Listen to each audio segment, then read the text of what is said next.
We're talking education with a friend of mine, Mr. John Beasley. And we'd like to ask you first exactly what your duties are here at the Board of Education and go from there. Mr. Cassidy, my duties have changed significantly over the years from being a building administrator to a district level administrator.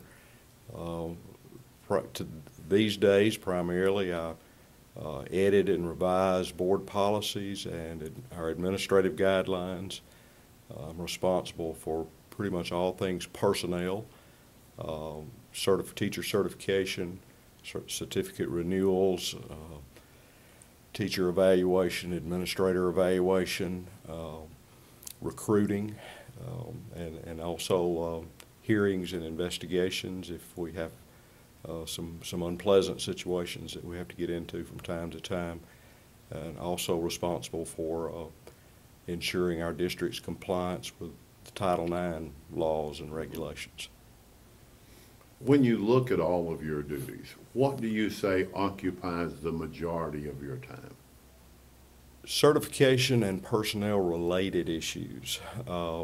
Generally, that's what I spend the bulk of my time with, making sure that our people, as they renew their certificates, have the correct number of hours, professional development hours for certificate renewal, making sure that our administrative staff, when they renew their leadership certificate, have the right number of professional learning units and so forth. Here lately, I have spent more time reading, editing board policies and administrative guidelines. It's kind of a downtime right now as far as certification, teacher recruiting, and that sort of thing. So I'm spending a lot of time with board policy and our administrative guidelines. When we talk about the teacher certification, a lot of people don't really understand that. Could you tell us a little bit about the certification process of renewal? For I'm going to just use me for an example. I'm an agribusiness major that's my undergraduate degree, and I also hold education leadership certification. From a renewal standpoint, for just the teacher piece, you have to have a successful teaching experience. That's one piece of it. You have to have over a 5-year span, 50 clock hours, if you will, of professional development activities related to your teaching assignment. Those are the primary things for a teacher. And for education leadership, it's a little different. The state has gone to a professional learning unit, or PLU model. We have to have 5 of those over a 5-year span. A professional learning unit is not a clock hour requirement, but rather a series of activities focused around one of the 7 standards, if you will, that our state has adopted for education leadership. So it's that part of it's very, very intense. When you look at these 50 hours, and maybe we can talk a little bit about, say, a math teacher. What would that math teacher have to do during those 50 hours? It's primarily face-to-face, or it could be online types of activities. I'll give you an example. We're in the middle of implementing the college and career ready standards for math, K-12, pre-K-12 actually. The text series that our lower grades have adopted is the Go Math series.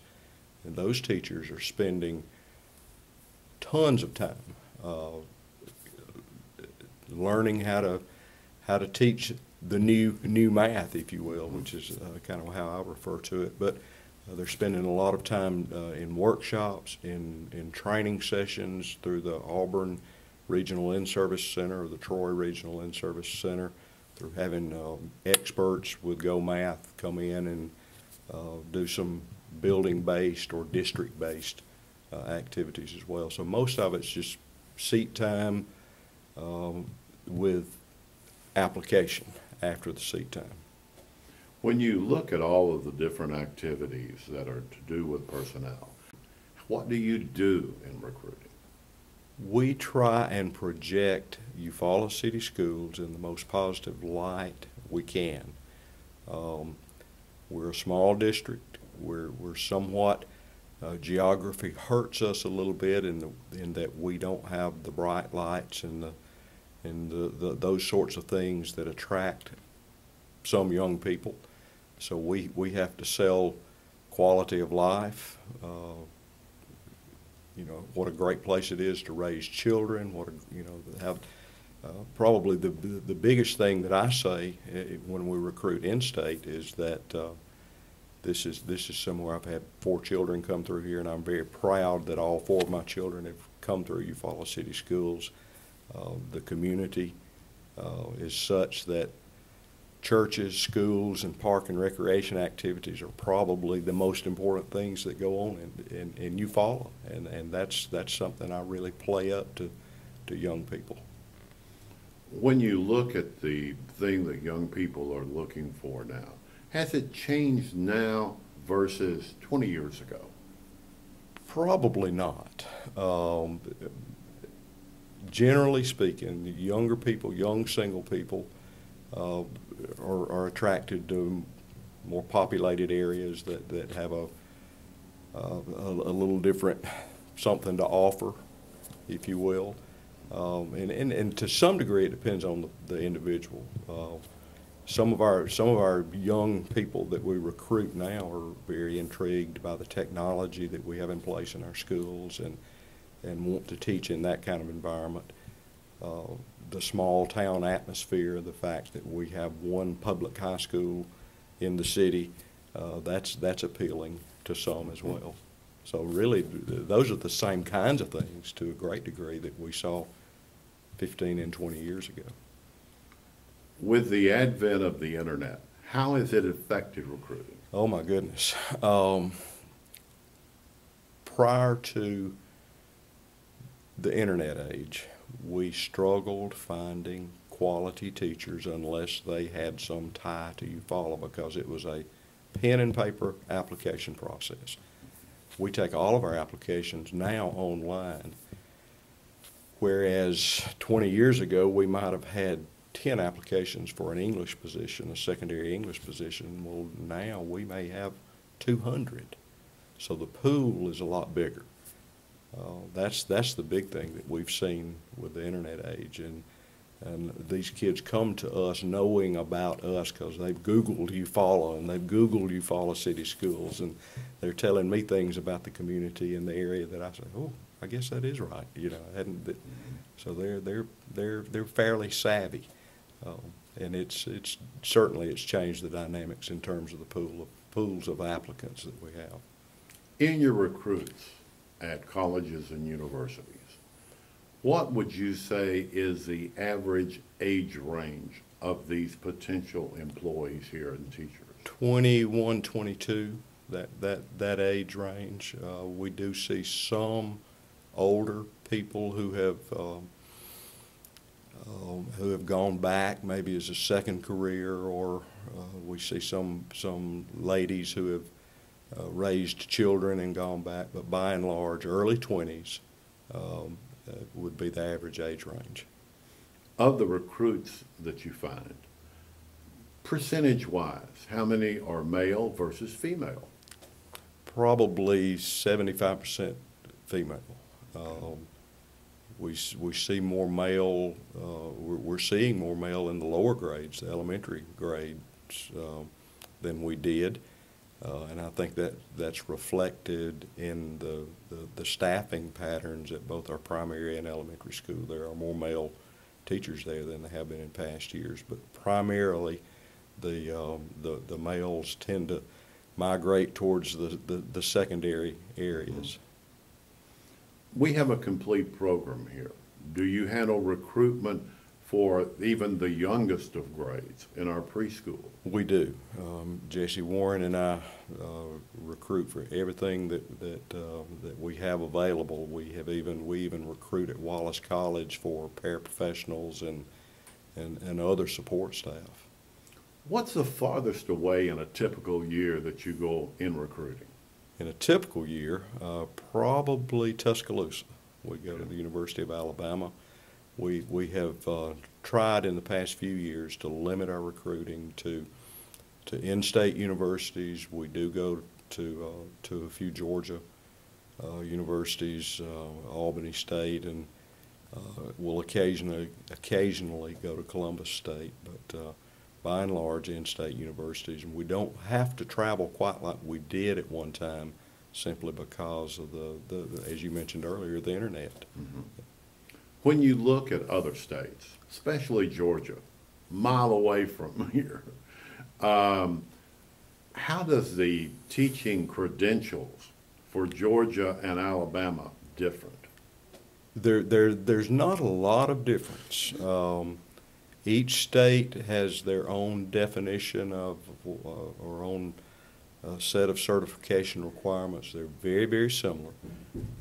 Each state has its own definition of a highly qualified teacher, and that's what gets a little hairy sometimes. A teacher who maybe has taught 15 years in Georgia and meets all the criteria that state has, when we hire that person, they have to go through a lot of hoops to become highly qualified in Alabama. So there's similarities, but there are differences as well. I've heard of some instances where teachers retire in Georgia and end up trying to come over into Alabama to continue working while they're drawing their retirement. Do we have any evidence of that? We have had in past years several of those. We have had several of our teachers who will retire and go to Georgia. That's a pretty good situation. It works well for us, especially if we're on the getting end of it, because we're able to bring in someone with all this vast experience and expertise that just adds to the mix of what we're able to do for our children.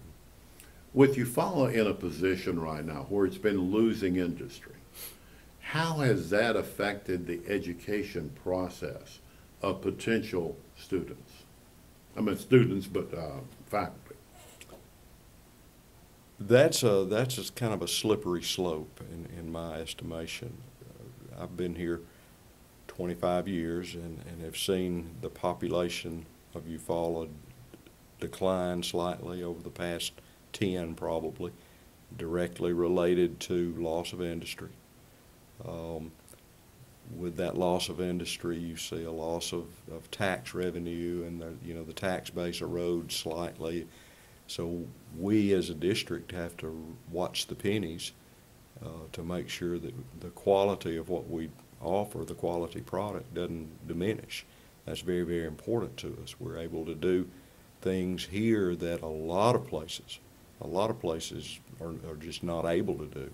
The technology that we have in our classrooms, the pre-K program, the Hope Academy, some of the things that we're able to do with our career tech programs is strictly and solely a function of the local support that this school district has benefited from down through the years. Are we in any danger with the current situation with funding and things like this of losing quality educators in the future? We're at a crossroads. I don't know that the danger would be imminent. It puts added pressure on the district administrative staff to make sure that we're projecting down the road and trying to determine what the consequences, if you will, for every decision we make, and really, really think things through.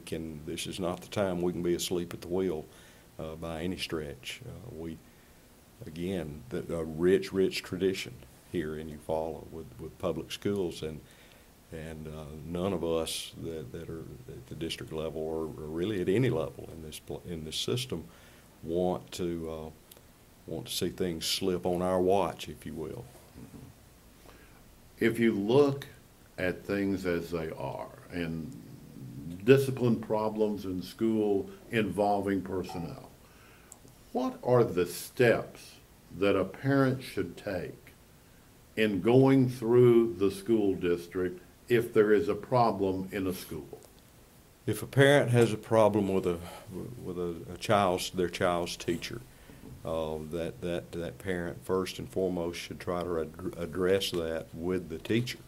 So start at the lowest level and then work your way up.